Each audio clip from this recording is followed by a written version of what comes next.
MCV4U1 Chapter 4, Session 2. In this session, we are working on the questions assigned in Session 1. Question 1, solve each equation. 4x2 plus 20x plus 25 equals 0. To solve the quadratic equation ax2 plus bx plus c equals 0, we either use factoring or quadratic formula.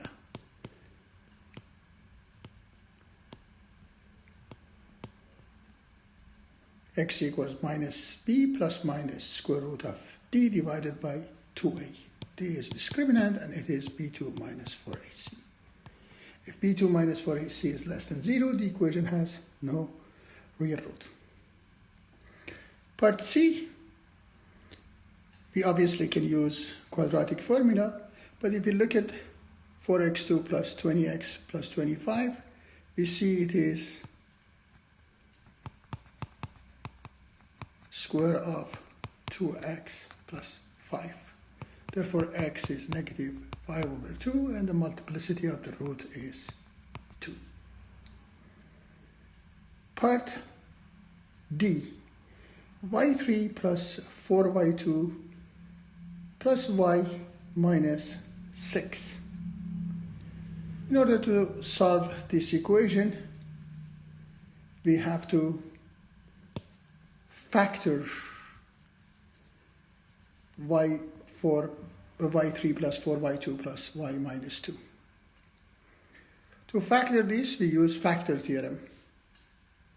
We check if it has any integer root. The integer roots, since the leading coefficient is 1 y3, are the divisors of the constant 6.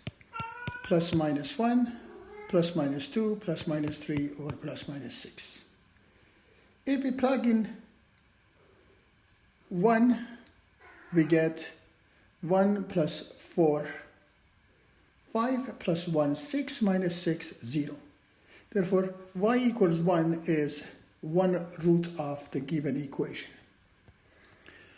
We can divide the left side of the equation by y minus 1 to be able to factor it.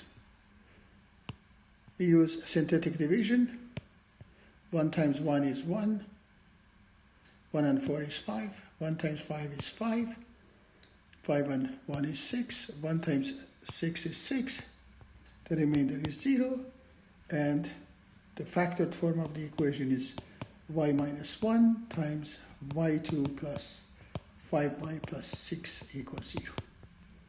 Which is the same as y minus 1 times y plus 2 times y plus 3 equals 0. Y could be negative 3, negative 2, or 1. Therefore, the equation y3 plus 4y2 plus y minus 6 has 3 roots, minus 3, minus 2, and 1. Next question, question number 2. Solve the inequality. As we learned in previous courses, to solve an inequality, we check if it is linear or not. For linear inequalities, we simply isolate it for x. 15 minus 5x greater or equal than 3x minus 1. If we bring 3x to the left side and 15 to the other side, minus 8x greater or equal than negative 16.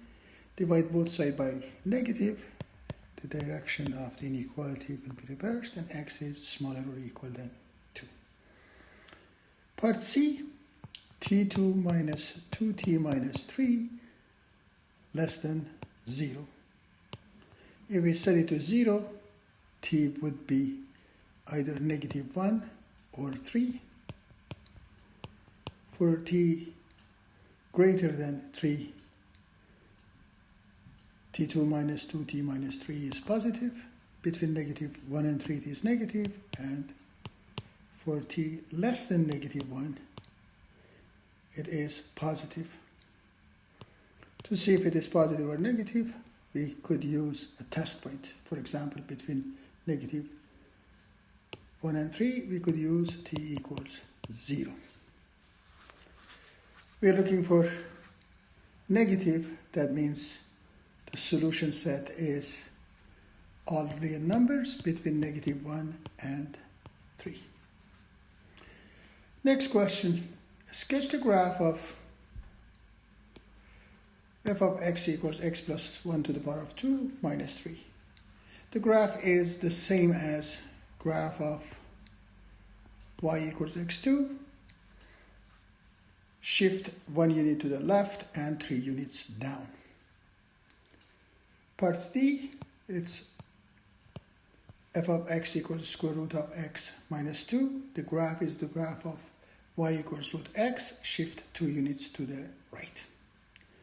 Question number 4. There are two limits. Limit of x2 plus 3x minus 10 over x minus 2. If we plug in 2 into the function, the numerator and the denominator both are approaching 0. It is 0 over 0 indeterminate form. The given limit is the same as limit of x plus 5 as x approaches 2, and that is 7. Part D, limit of a square root of 2x plus 1 as x approaches 4. By direct substitution, it is 9. It is 4 from right side, but doesn't make any difference in this question. Next question. Question 5. Find the derivative of f of x equals x plus 1 over x2 minus 3. To find the derivative of this function, we use quotient rule. F prime of x equals derivative of the numerator, 1, times denominator itself, minus derivative of the denominator times numerator itself, divided by x2 minus 3. By expanding the numerator, we can simplify it, derivative of denominator to the power of 2. Next part, f of t equals 2t over square root of t minus 4. We either use quotient rule or product rule. To use product rule, we write it as 2t times t minus 4 to the power of negative 1 over 2. To use quotient rule, we use derivative of numerator, which is 2, times denominator itself, minus derivative of the denominator, which is 1 over 2 square root of t minus 4, times numerator, divided by denominator to the power of 2, which is t minus 4. We can take the common denominator and the numerator of the function, which is 2 square root of t minus 4, and simplify the derivative. Question 6. Divide and then write the answer in the form of ax plus b over r plus r over qx. If we divide x2 plus 6x minus 1 by x minus 1, the quotient would be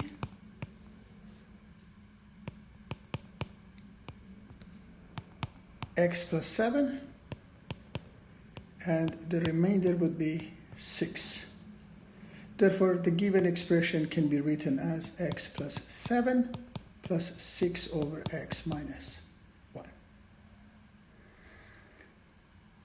Question number 7.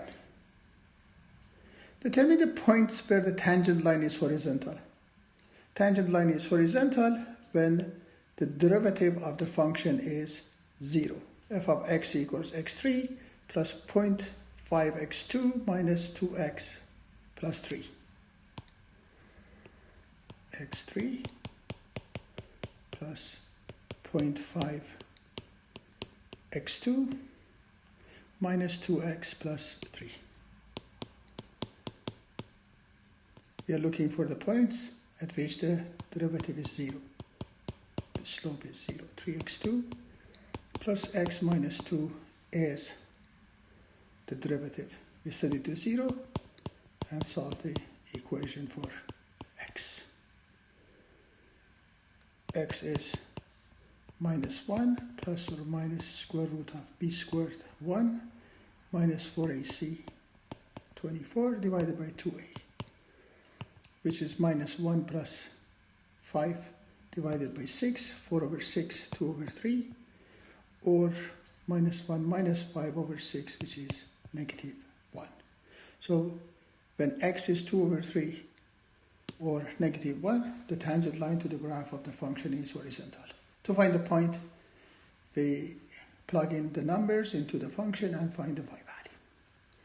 State the differentiation rule in your own word. Power rule.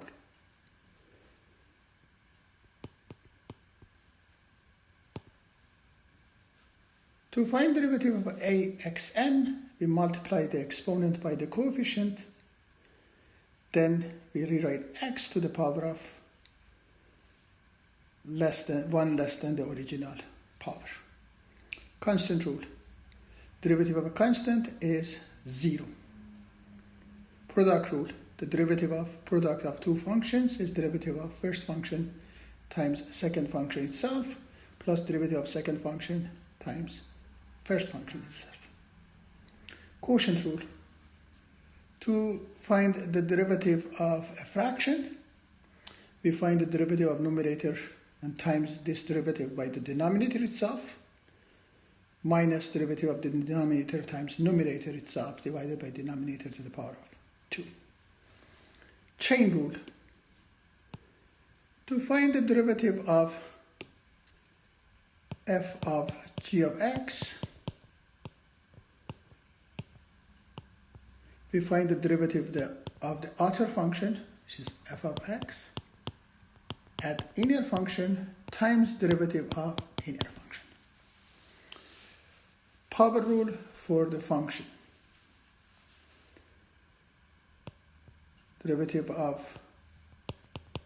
a times a function to the power of n would be the multiplication of the exponent and the coefficient times the function to the power of 1 less than the original function, then multiply this by the derivative of inside bracket.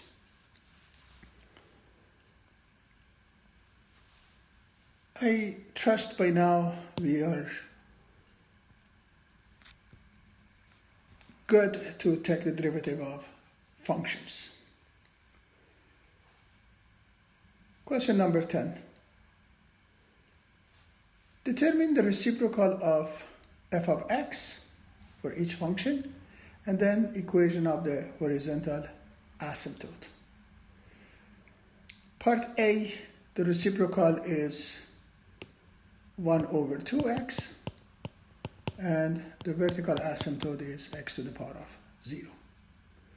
Part C, the reciprocal is 1 over x plus 4 to the power of 2 plus 1. The denominator of this fraction has no real root, therefore there is no vertical asymptote. You can verify this by using a graphing calculator. Question 11. State the equation of the horizontal asymptote of each function. Part A, the horizontal asymptote is y equals 0. The degree of numerator is one less than the derivative, the degree of the denominator, y equals 0. Limit of y as x approaches infinity is 0, therefore y equals 0 is the horizontal asymptote. Part B, y equals 4 for x divided by x, the ratio of the dominant terms of the numerator and the denominator. Gives part C, the equation of the horizontal asymptote is 3 over 6, or y equals 1 over 2. Question number 12. For each function in question 11, determine the following, the x-intercept. Let's do it for part C. The x-intercept is where y is 0. That means the numerator is 0. The x-intercept is 5 over 3 and 0. The y-intercept is when x is 0. When x is 0, y is 5 over 3. We're looking for domain and range. Domain and range of this rational functions is, domain is all real numbers except the vertical asymptote. And the range is all real numbers except the horizontal asymptote. Let's do the same question for part A.